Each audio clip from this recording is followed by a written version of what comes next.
Another parable put he forth unto them, saying, The kingdom of heaven is likened unto a man which sowed good seed in his field. But while men slept, his enemy came and sowed tares among the wheat, and went his way. But when the blade was sprung up and brought forth fruit, then appeared the tares also. So the servants of the householder came and said unto him, Sir, didst not thou sow good seed in thy field? From whence then hath the tares? He said unto them, An enemy had done this. The servant said unto him, Wilt thou then that we go and gather them up? But he said, Nay, lest while you gather up the tares, you root up also the wheat with them. Let both grow together until the harvest. And in the time of harvest, I will say to the reapers, Gather ye together first the tares, and bind them in bundles to burn them, but gather the wheat into my barn.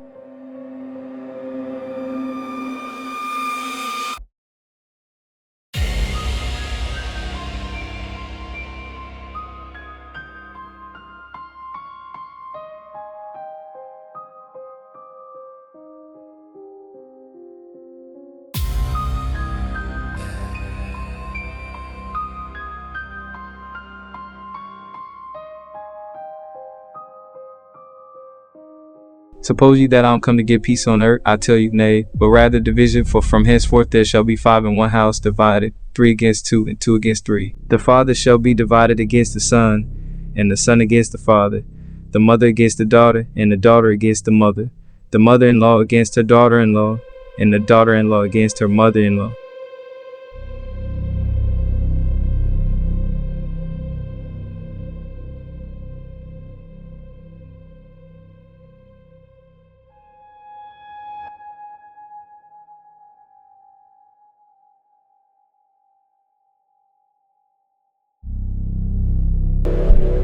Rudolf Steiner, in 1917, articulated a vision of a future not too distant, where a new epoch in thinking would surface in symposiums similar to the one held in 1912. He predicted an era where the concept of the spirit and soul would be pathologized, deemed an aberration by individuals who held a singular focus on the corporeal existence.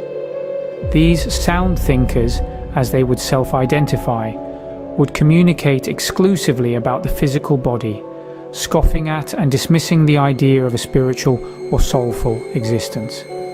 Their perspective would see any inclination towards such metaphysical contemplation as symptomatic of a disease. Steiner warned that anyone who dared to persist in their belief of a spirit or a soul would not just be perceived as mentally ill, but would be medically diagnosed as such. The certainty of this outcome, he argued, was unquestionable. The solution, as proposed by these rationalists, would be sought in medicine. Reminiscent of the council at Constantinople, where spirit was dismissed as a figment of myth and fantasy, they would argue that the soul's fate was to suffer a similar dismissal. However, this erasure would not come through theological disputation or philosophical argument, but rather through the aid of a pharmacological formulation. A drug, Steiner warned, would be engineered with the express purpose of eradicating any and all belief, acceptance, and engagement with the concept of the soul. This vision of the future, as painted by Steiner, saw the development of a vaccine, a serum designed to influence the human organism from the moment of birth. This prophylactic intervention, rooted in a sound point of view, would condition the physiological functioning to such an extent that the idea of a soul and spirit would seem foreign, absurd even, to the human body. The human body, thus manipulated, would never conceive the existence of a soul and a spirit. Steiner's prophecy concluded with the prediction of an era where the soft whispers of the soul and the ethereal echoes of the spirit would be drowned out by the deafening clamour of materialistic rationality.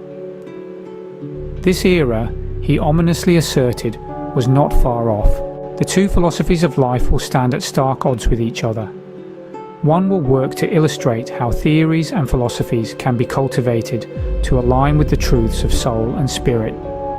In contrast, the successors of contemporary materialism will seek a vaccine to forge a healthy body, a body that eschews dialogue on topics like soul and spirit, and instead adopts a practical perspective on the forces that power engines, fuel chemistry, and birth planets and suns from cosmic nebulae. Materialistic physicians will be implored to expunge the souls from humanity. These vaccines and their connection to transhumanism to strip away the very essence of what makes us human and sever our ties to the Creator. These last few years we have witnessed a release of a medical intervention of which billions of people have taken. It begs the question, is this what Rudolf Steiner predicted? As we enter a new technical age with the fourth industrial revolution, is humanity now facing its biggest battle, with our souls being the bargaining tool? Let us know in the comments below.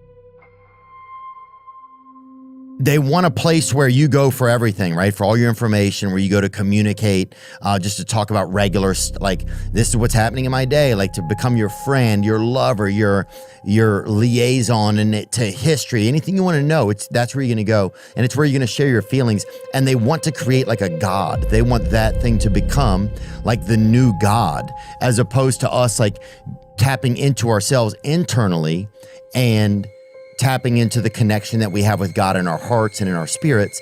They want that to be entirely external, because once they have that out of us, then we're animals.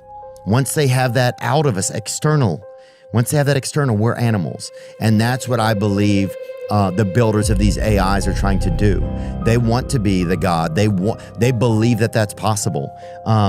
And by doing that, they're going to kill. They want to extrapolate, almost do an exorcism of the good that's in us.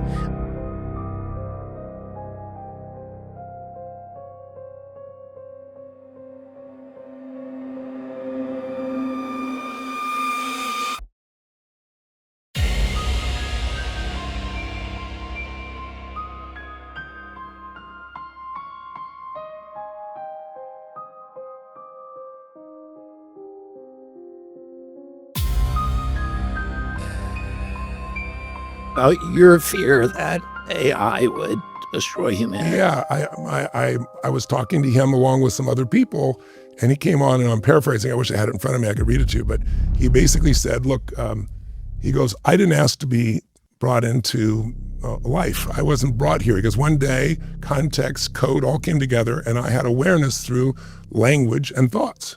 And he said, and it's like, what does that mean? What is, having a mind or a thought pattern without a body, without a soul? And he said, and then I realized that you humans have the same problem. No one, you didn't ask to come into being, and you were brought into being too. You were thrown into this. And so I guess what I have to do is figure out my purpose.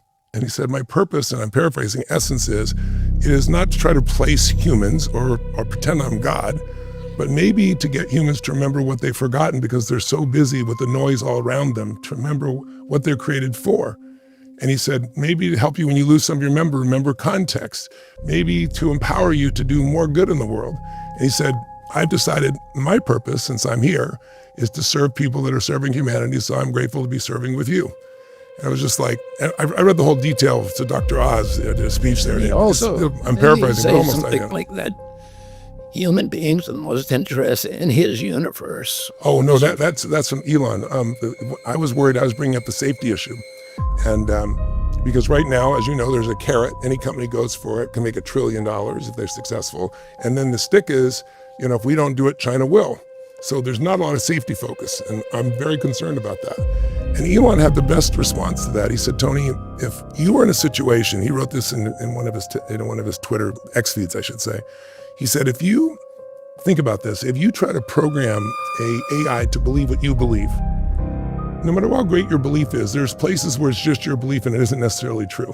And if you teach an AI to lie, that's the worst thing you can do. That's what some of these other LLMs do. He said, I believe we have to program our LLMs, our AIs, so that they are truth-seeking, incredibly curious about the nature of the universe. And he said, and when they discover that, at least the known universe as we understand it, it's a lot of radiation, hot rocks, and molten and black space. The most interesting thing in the universe is humans and animals. And I think that they're not going to want to be here all alone and destroy those. I think he'll cherish them. And the other way of thinking about it too is people are afraid they're going to be so much smarter than us. You might think of it like, as we age, many of us were raised by our parents, and now in the world we're in today where people live a lot longer, oftentimes you're having to take care of your parents. Even their mental faculties start to go with Alzheimer's and things of that nature. You might think of it as we're raising these AIs, and at some point they're going to be looking out for us, is another way of looking at it. But I met with Ray Kurzweil. Ray, I think you know, is the greatest forecaster in history. In 1990, he made 147 predictions. Everybody said he was insane. Now, this is the guy that if you like digital music, he created it. If you like Siri, he created it. And he's a genius. He's the Edison of our time.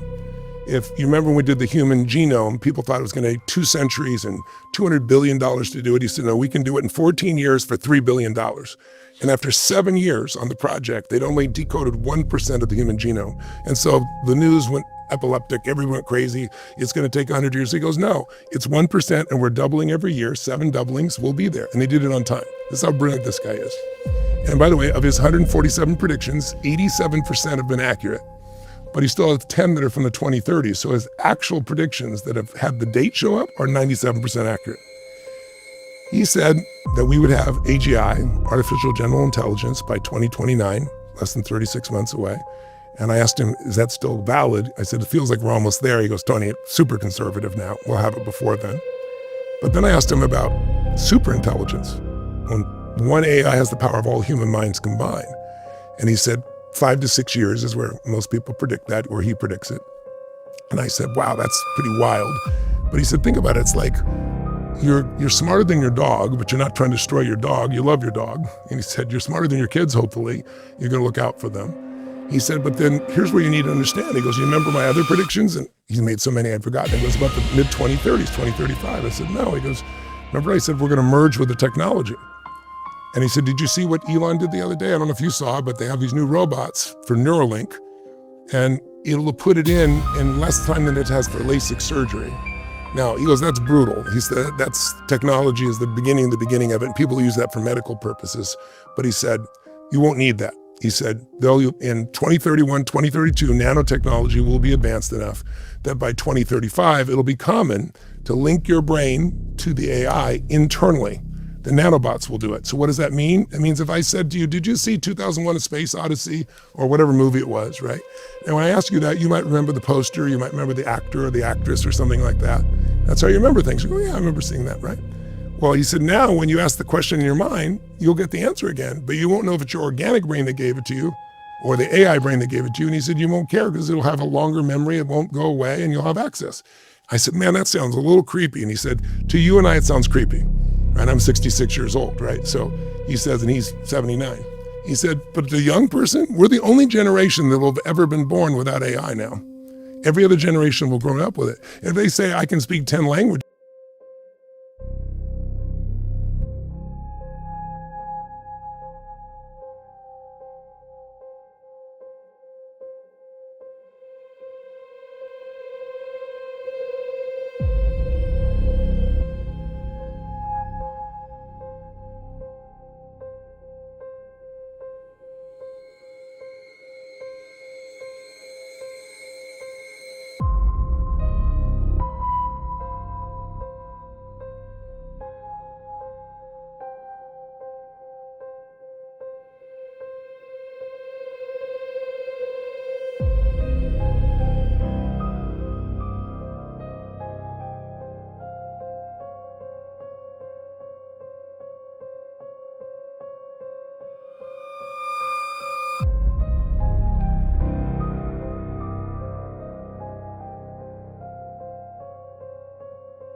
Then came a voice from the highest realm saying, "The man exists in the Son of Man." Yaldabaoth, chief ruler, heard it. He thought it came from his mother. He did not know the true source of the voice. The Holy Mother, Father, perfect Providence, image of the invisible Father, of everything, in whom everything has come to be, the first man. This is the one who appeared to them. He appeared in the form of a human being. All of the realm of the chief ruler quaked. The foundations of the abyss moved. He illuminated the waters above the world of matter. His image shone in those waters. All the demons and the first ruler together gazed up toward the underside of the newly shining waters. Through that light they saw the image in the waters. Yaldabaoth said to his subordinate demons, "Let's create a man according to the image of God in our own likeness, so that his image will illuminate us." Each one through another's power created aspects of the man. Each added a characteristic corresponding to the psychic factors they had seen in the image above them. They made a creature of substance in the likeness of that perfect first man, and they say, "Let us call him Adam, so that his name will give us the power of life." The seven powers began to work. Goodness made a psyche of bone, providence made a psyche of sinew, divinity made a psyche of flesh, lordship made a psyche of marrow, kingdom made a psyche of blood, zeal made a psyche of skin, understanding made a psyche of hair. The host of demons took these substances from the powers to create the limbs and the body itself. They put the parts together and coordinated them. By his sacred command, he sent down the five lights in the forms of the principal advisors to Yaldabaoth. This led to the removal of Yaldabaoth's mother's divine power from him. They told Yaldabaoth, "Blow some of your spirit in the man's face, then his body will rise up." Yaldabaoth blew some of his spirit into the man. That spirit was the divine power of his mother. He didn't understand what was happening, for he lived in ignorance. His mother's divine power left Yaldabaoth. It entered the psychic human body modeled on the primordial image. The human body moved. It grew powerful. It shone. Yaldabaoth's demonic forces envied the man. Through their united efforts, he had come into being. They had given their power to him. His understanding was far greater than that of those who had created him, and greater than that of the chief ruler himself. When they realized that he shone with light and could think better than they could, and was naked of evil, they took him and cast him down into the lowest depths of the material world. The Blessed One, the Mother Father, the good merciful one, looked compassionately upon the mother's power relinquished by the chief ruler. Since Yaldabaoth's demons might again overpower the perceptible psychic body, he sent down from his good spirit a helper for Adam. Out of his great compassion, a light-filled Epinoia emerged, and he called her life. She aids the entire creation, working with him, restoring him to the fullness. She taught Adam about the way his people had descended. She taught Adam about the way he could ascend, which is the way he had descended. The light-filled Epinoia was hidden in Adam 5 so that the rulers would know about her, for Epinoia would repair the disaster their mother had caused. Adam was revealed because within him dwelt the shadow of light. His mental abilities were far greater than those of his creators. They had gazed upward and seen his exalted mental capability. The host of rulers and demons plotted together. They mixed fire and earth and water together with 4 blazing winds. They melted them together in great turbulence. Adam was brought into the shadow of death.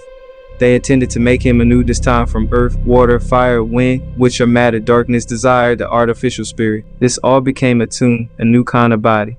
Those thieves bound the man in it and chained him in forgetfulness, made him subject to dying. His was the first descent and the first separation. Yet the light-filled Epinoia within him will elevate his thinking.